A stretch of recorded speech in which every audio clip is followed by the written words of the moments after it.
T1. So Yeah. they got to the finals. They honestly played. They once again LPL and not beat T1. Now it's been a thing that's been going on for years, and LPL have just decided that they just can't deal with the devils that are T1. And honestly, some very close games. I can't. I think in terms of what T1 had to do to get to finals, that road was hard. Like, it's funny to me. I think it was, yeah, it's pretty funny, bro. If you told me, it's like you're looking at the list, bro, and you're like, oh, okay. Oh, well, they've got to beat like this top, like the world champs from like blah blah blah in the quarterfinals. You're like, oh, yeah, that's pretty normal. Oh, they're gonna beat this like world champs in like these other finals. Okay, yeah. Oh, they're gonna beat the MSI champions.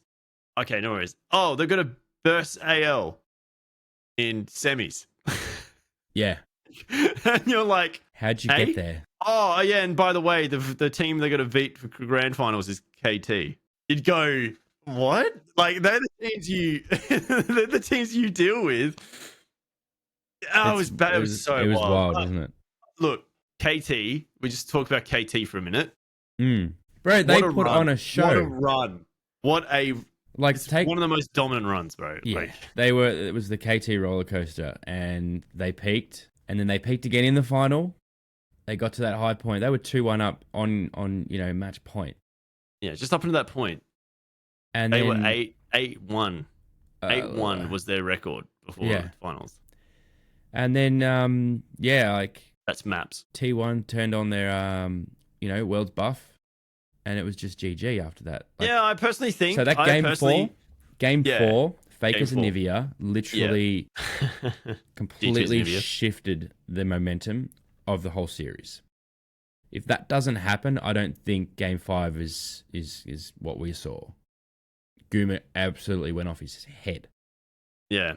No, I think, honestly, there was a couple of things. I think KT had to win the first game. They didn't.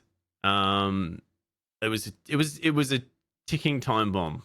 And the reason I say that is, so I think KT, T1 have been a organization for quite a while, and the players in it have played over 100 of those champs.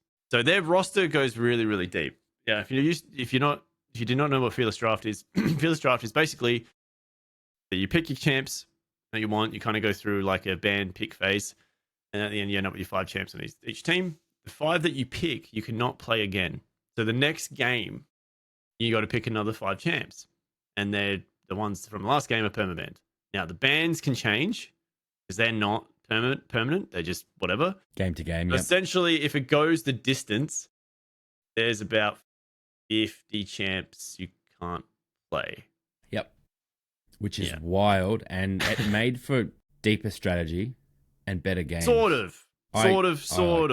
Well, and this is the thing with T1, right? There's not many champs that they can't play. Their pool is deep. You can't ban them out. You literally cannot ban T1. Yeah, correct. You can take away some favorites, absolutely, and you can maybe influence the way they have to play based on the champs that they're left. Like if game 1 they banned out all the ADCs. Yeah, but it doesn't. But targeting one doesn't mean it's going to do anything. It meant nothing. Top lane just exactly.